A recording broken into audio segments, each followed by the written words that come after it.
सरकार अपना वर्डिक्ट सुना चुकी है। पहले हम लोग को भ्रम में रखा गया कि नॉर्मलाइजेशन को लेकर के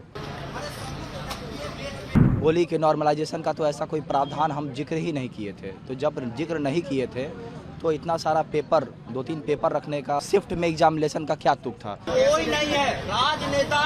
नॉर्मलाइजेशन तो इनडायरेक्टली आपने लागू किया, लेकिन क्या कहा आयोग कि मैंने तो जिक्र ही नहीं किया था।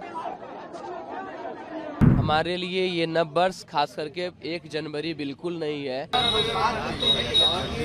नव वर्ष जो है हर्ष और उल्लास का प्रतीक है। अपने अपने घर में लोग मनाते हैं परिवार के साथ, और इस कड़कती हुई ठंड में हम एक छोटा सा पंडाल में यहाँ पे बैठे हुए हैं।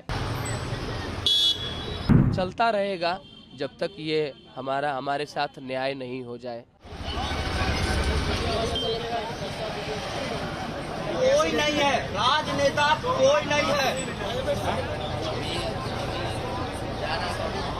बहुत सारा चीज इंडस्ट्रीज है। सबसे बड़ी बात का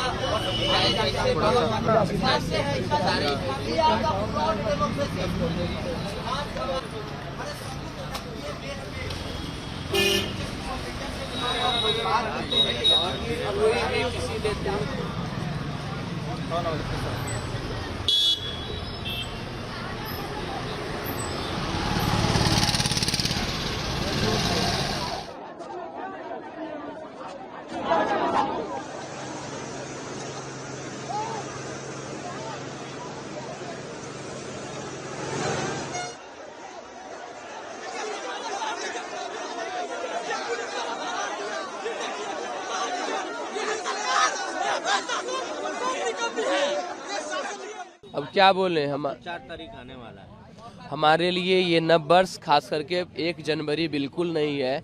नव वर्ष जो है हर्ष और उल्लास का प्रतीक है। अपने अपने घर में लोग मनाते हैं परिवार के साथ, और इस कड़कती हुई ठंड में हम एक छोटा सा पंडाल में यहाँ पे बैठे हुए हैं, जहाँ व्यवस्थाहीन ये जगह, ना ही टॉयलेट की व्यवस्था है, ना कुछ का, ना पानी का व्यवस्था है। वहाँ पे हम लोग हैं, और चलता रहेगा जब तक ये हमारे साथ न्याय नहीं हो जाए। हमको कोई शिकायत नहीं आया। अब आपको क्या चाहिए?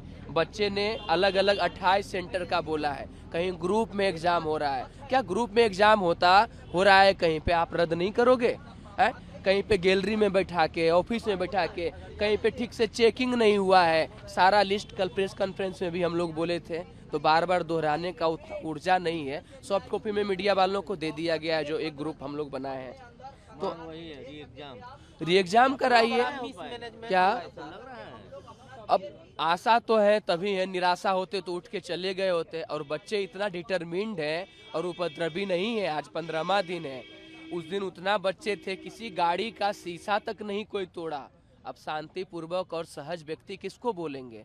तो उपद्रवी बोल करके। लेकिन हाँ, बच्चों का हाथ और पैर जरूर टूटा। इतना शांति से होने के बाद वाटर कैनन और हाथ पैर तोड़े हैं इन भाई। इस बहन का आप दिखाते हैं, इस बहन का इंटरनल ब्लीडिंग हो रहा है, और ये जीवन भर वो झेलेगी। ये सर को टेररिस्ट के तरह जो है अरेस्ट किया गया था। ये रमांशु सर है, और एक बहन है, उनका दिखाना बहुत जरूरी है। वो जीवन भर बहन हमारी जो है वो झेलेगी। अब कैसे बताया जाए? ये बहन हमारी है, इसको पुरुष कांस्टेबल मारा है पेट में। आप पीटते समय भी ध्यान नहीं देते हैं कि किसको कहाँ पे आप पीट रहे हैं। अब ये इंटरनल ब्लीडिंग का शिकार है ये लड़की। सरकार अपना वर्डिक्ट सुना चुकी है।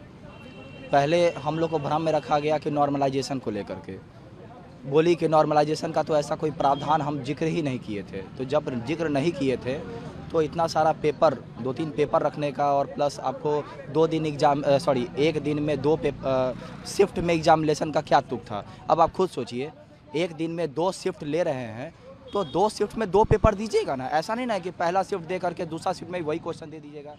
That's final. नॉर्मलाइजेशन तो इनडायरेक्टली आपने लागू किया, लेकिन क्या कहा आयोग कि मैंने तो जिक्र ही नहीं किया था। सच बात है, आपने जिक्र नहीं किया था। दोबारा रिपीट कर, आपने जिक्र नहीं किया था, लेकिन इनडायरेक्टली क्या था, आपने जिक्र तो कर दिया। एक दिन में 2 पेपर नॉर्मलाइजेशन नहीं कीजिएगा तो क्या कीजिएगा? अभी देखिए अचानक क्या ये लोग पलटी मारा है। ठीक है, कल जो हम लोग चीफ सेक्रेटरी के पास सारा का सारा सबूत लेकर के गए हम लोग, उसके बाद ये लोग क्या स्ट्रैटेजी अपनाया है, हम लोग नॉर्मलाइजेशन नहीं करेंगे, क्या करेंगे भाई, हम लोग स्केलिंग कर देंगे। अब स्केलिंग समझा रहे हैं। अब ये होता है खासकर जो बड़े बड़े इंस्टीट्यूशनल जैसे कि यूपीएससी हो गया, मतलब इस यूपीएससी क्या करती है कि हर एक जो मेंस में जो सब्जेक्ट लिया जाता है ना, जैसे ज्योग्राफी हो गया, हिंदी साहित्य हो गया, इंग्लिश हो गया, मतलब जितना भी आपको जो सब्जेक्ट वगैरह है, हर सब्जेक्ट में एक एवरेज मार्किंग किया जाता है, मतलब स्केलिंग मतलब खींच करके एक एवरेज कर दिया जाता है, ठीक है, कि ताकि सबका एक पायदान हो, रैंकिंग देने में सुविधा होती है, ठीक है ना। तो इसीलिए उसमें स्केलिंग किया जाता है, ठीक है। तो आप मेंस का चीज़ प्री में ला रहे हैं। हम लोग नवाचार से नहीं डरते हैं, लेकिन ऐसा नवाचार नहीं कर दीजिए कि ऐसा लगे कि हम लोग का गला घोटा जा रहा है, ठीक है।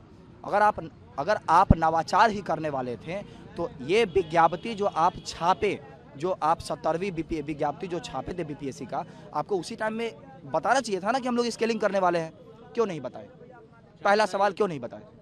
अगर आप नहीं बताएं तो आपको करने का अधिकार भी नहीं है, ठीक है। और आप नहीं कर सकते हैं और आप कर भी नहीं सकते हैं। तो एक बात बताइए, 4 तारीख को जो परीक्षा ले रहे हैं, किस आधार पे ले रहे हैं? बहुत सारा चीज